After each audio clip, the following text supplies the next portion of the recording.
तुम्ही social media कंपनीच्या विरोधात FIR करू शकता का? हे जाणून घेण्यासाठी आपल्याला इंडियाच्या ITAC 2000 मधील सेफ हार्बर प्रोटेक्शन रूल हा कन्सेप्ट समजून घ्यावा लागेल.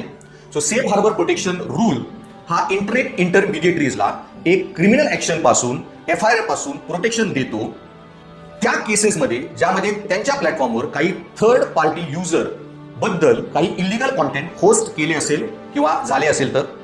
सो हे सेफ हार्बर प्रोटेक्शन रूल समजून घेण्यासाठी आपणास इंटरनेटच्या बाबतीत फर्स्ट पार्टी, सेकंड पार्टी आणि थर्ड पार्टी काय हे आधी जाणून घ्यावं लागेल.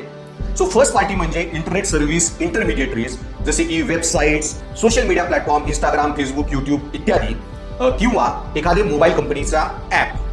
सेकंड युजर म्हणजे तुम्ही आणि मी जे हे प्लॅटफॉर्म्स किंवा ऍप्स यूज करतो. आणि थर्ड पार्टी म्हणजे अशी कोणती त्रयस्थ व्यक्ती ज्याच्याबद्दल सेकंड पार्टी म्हणजे युजरने काही कॉन्टेंट सोशल मीडियावर अपलोड केलेलं असेल. जर सेकंड पार्टी म्हणजे युजरने काही इलिगल कॉन्टेंट जर सोशल मीडियावर अपलोड केला असेल किंवा एखादा MMS सेक्शुअल एक्सप्लिसिट व्हिडिओ जर अपलोड केलेला असेल तर ती थर्ड पार्टी त्या सेकंड पार्टीवर त्या युजरवर तर केस करू शकते FIR, पण सोशल मीडिया प्लॅटफॉर्मवर केस करू शकत नाही.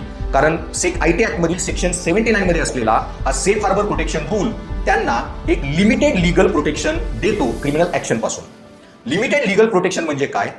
जर या सोशल मीडिया प्लॅटफॉर्म्सला जर ऍक्च्युअल नॉलेज मिळाले की असं काही इलिगल कंटेंट त्यांच्या प्लॅटफॉर्मवर होस्ट झाला आहे तर त्यांना काही ठराविक टाइम पिरियडमध्ये ते कंटेंट रिमूव्ह करावे लागते.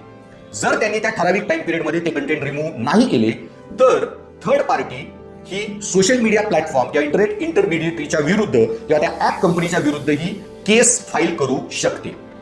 मग या केसमध्ये सोशल मीडिया कंपनीला मिळालेलं ऍक्च्युअल नॉलेज म्हणजे काय? तर ऍक्च्युअल नॉलेज म्हणजे गव्हर्नमेंटने पाठवलेली एखादी नोटीस किंवा कोर्टाने दिलेली एखादी ऑर्डर.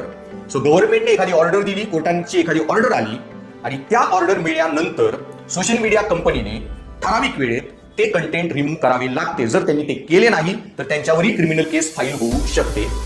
सुरुवातीला हा टाइम पिरियड इलिगल कंटेंटच्या बाबतीत 36 तास होता आणि सेक्शुअली एक्सप्लिसिट कंटेंट असेल तर टाइम लिमिट 24 तास होता.